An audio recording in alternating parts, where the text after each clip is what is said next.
And around 2011, 2012 is just when it like fell apart.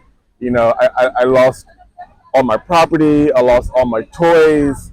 Upwards of $20 million in liquid cash. What? Yeah. 20 million? Yeah. They're looking to get something out of you. It's like, oh, I looked at your LinkedIn and I know that you have blah, blah, blah, blah, blah. Yeah. And so I'm going to try to, as soon as I meet you, I'm going to say, I want this thing from you. Can you give it to me? Please help me. Yeah. Nobody's going to help that person. Yeah. Who are you? Yeah. Like, why should I talk to you? Yeah, why should I? You're going to bleed my resources for what?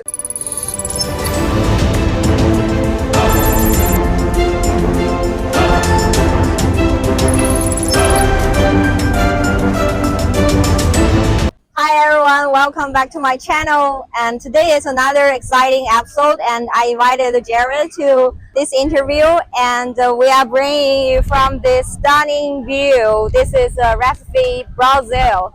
Class MBA program offered this option for us to travel together and know each other better. I met him, he's a super cool person, and he is an entrepreneur. I want to know more about your story, Jarrett. Hey, how's it going? My name is Jerrette. I am a double bear, so I went to UC Berkeley undergrad and went back for my MBA.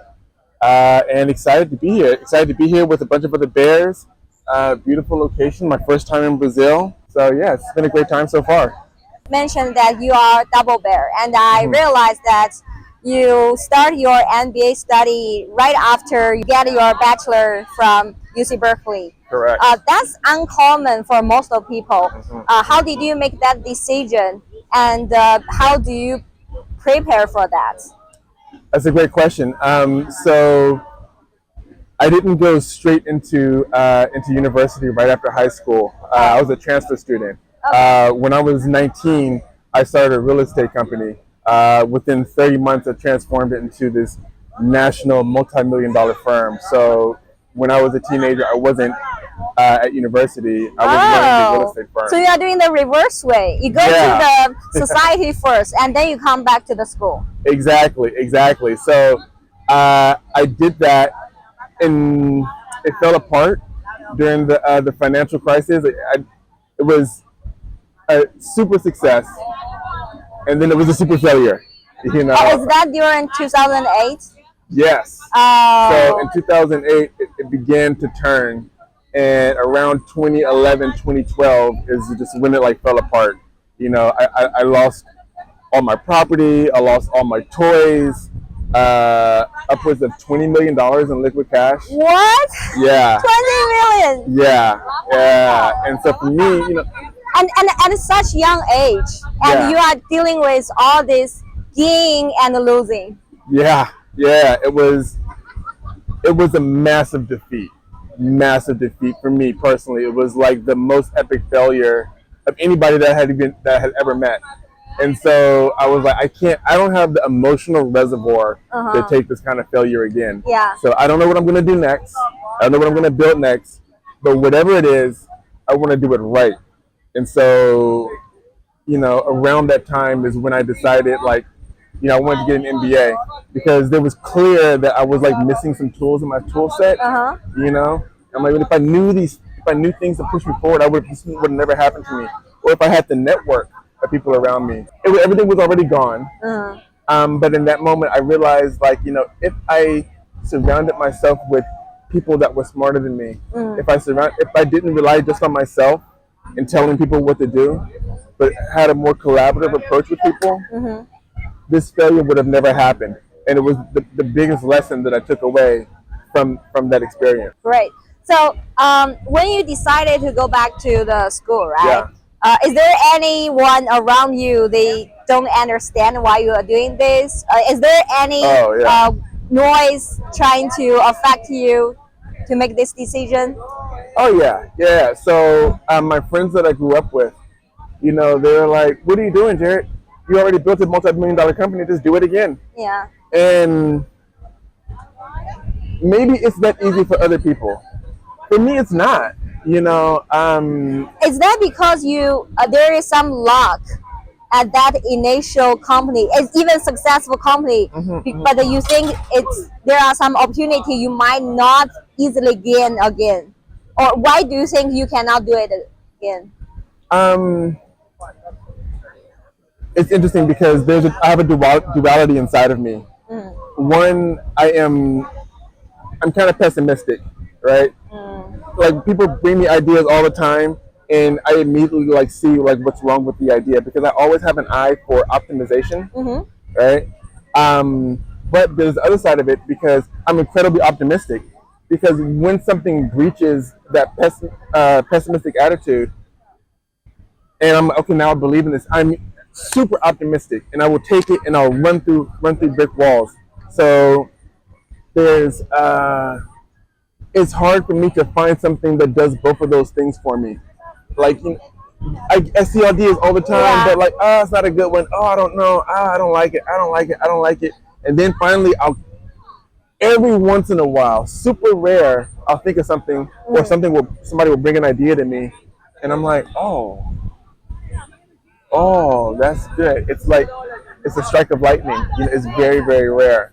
So I'm not sure if I understand correctly. Tell Is me. that um, is you are cautious Mm-hmm. for the opportunities come to you, but once you decide this is the thing I choose, I will be optimistic and I will make it happen. Exactly right. Yeah. Exactly right. Yeah, and so for me, that's a super rare thing to happen. Like some people are like, oh, idea. Yeah. That's not me because they'll be like, idea, nope, terrible. Idea, nope, terrible. Nope, terrible. You are looking for the connection with the idea. Exactly. And so like there's this natural like intellectual curiosity when I come across an interesting idea. I'm like, oh, I want to learn more about that. Oh, I want to learn more about that. I want to learn more about that. And as I'm learning more and more and more, I'll see different things to optimize. Like, oh, they're doing like this, but it may be a little better like that. And within that optimization, it just so happens that money pops out. Yeah. Right. So I mean, what else is business? You are creating value and selling it. Right. Yeah. And so when you optimize something in a meaningful way, you can monetize that. You have real estate, you have fintech, you have marketing, yes, and find the ideas. You mentioned that someone bring this idea to you, or Yeah. there's some problem to be solved. So how do you meet these people who can always bring the good idea? I just wonder, how do you build your network? Yeah, actually, it's so interesting that you asked me that question because I've actually taught a class on networking. Oh. It just so happens to be, and there is a secret. Uh-huh. Usually, when somebody networks, they're looking to get something out of you. It's like, oh, I looked at your LinkedIn, and I know that you have blah blah blah blah blah, Yeah. and so I'm going to try to, as soon as I meet you, I'm going to say, I want this thing from you. Can you give it to me? Please help me. Yeah. Nobody's going to help that person. Yeah. You Who know- are you? Yeah, like Yeah. why should I talk to Yeah, you? why should I? You're gonna bleed my resources for what? Yeah. The secret is be a good person. That's it. Be a good person, be kind, be engaging, be personable. People talk about like manifestation, and I believe in it, but like a little twist. It's not like, oh, for me personally, Yeah. it's like, okay, I'm going to give this out to the universe and then hope the universe gives it back to me. If you're a good person and you're engaging and you're personable with people, if they know you have a need, They will offer because they know that you are the one appreciate, and when they need help, you will offer the help to them as well. 100%. Yeah. People want to deal with their friends. They don't want to deal with strangers. People want to deal with people that they care. Like if you needed an opportunity and I knew about it, I'd immediately give it to you. Yeah. Right? But anybody else on the beach, they're like, oh, hey, like, no, dude, I'm busy. Like, do you see Yeah. me? Don't talk to me, right? I don't want to be rude, but like, I have a lot of things to do.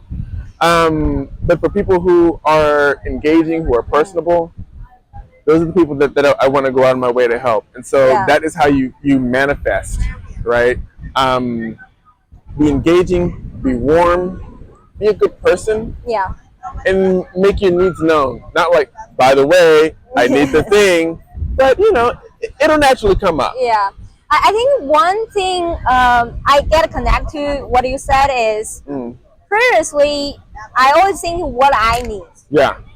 But later when I grow, I start thinking about what others need. And So when I'm important. thinking that way, so when I need something, it will naturally just come to me. Yeah. Yeah. Yeah. And so people don't necessarily put that together, right? And they say, oh, this person has all the luck. This person has, everybody just gives them everything. Yeah. And it's like, well, why? There's a reason why they get. And so I'm not going to say that luck doesn't have anything to do with it, because luck is a very big part, right? But you can increase your odds. It's like maybe it's 1,000,000 to 1, but if you do this, this, and this, and this, it's 1,000 to 1. Yeah.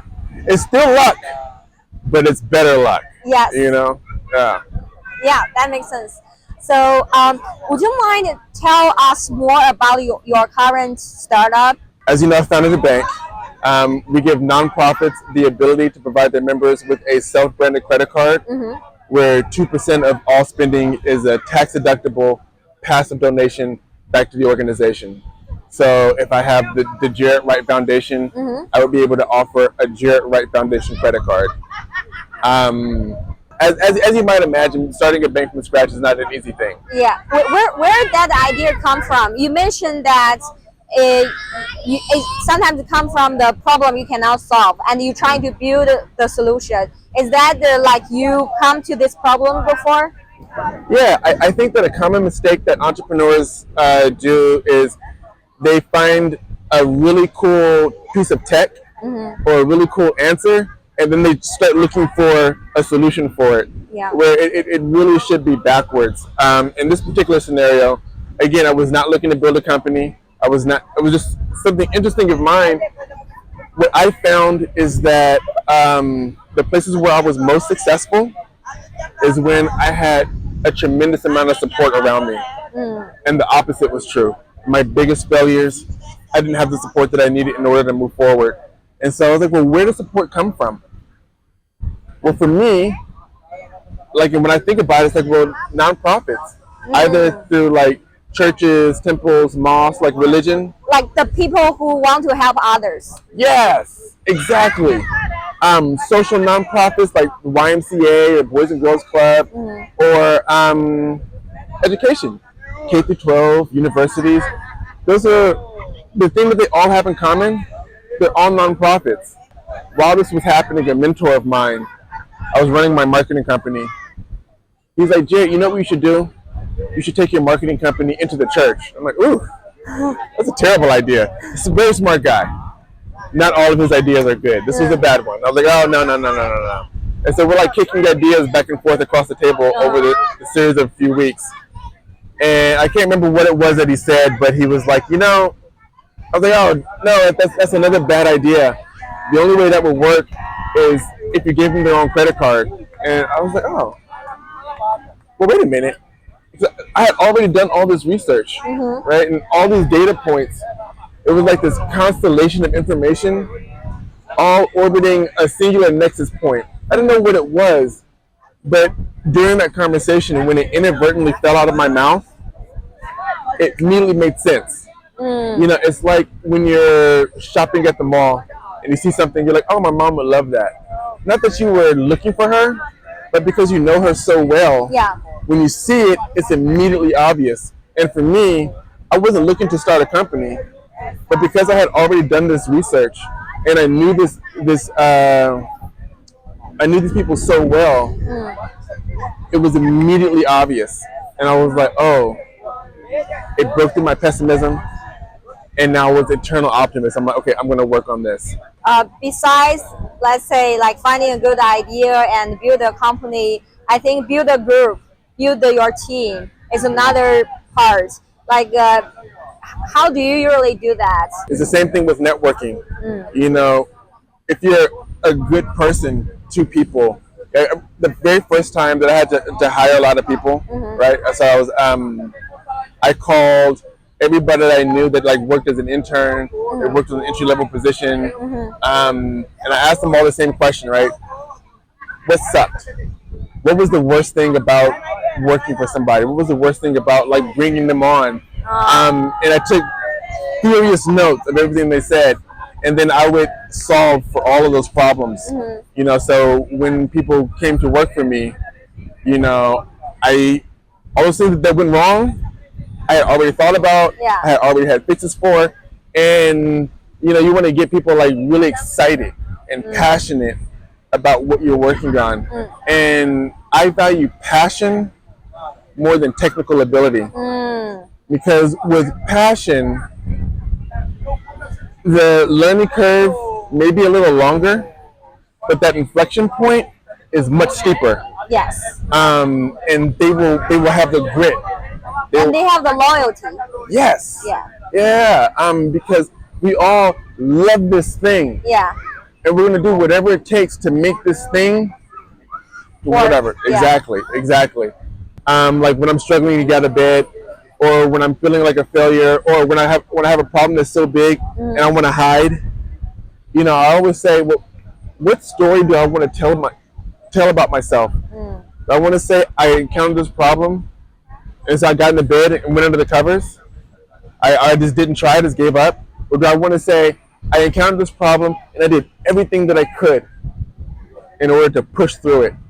Like, that's the story I want to tell. I think focus on the action instead of the results. Yeah. That's the things I think it's useful for me. For example, if I look at one things I didn't achieve for this result, I can never get over it. But if I look at what the action I can do to make it better, then I will see the improvements, I will see the change every day. That will make me feel positive.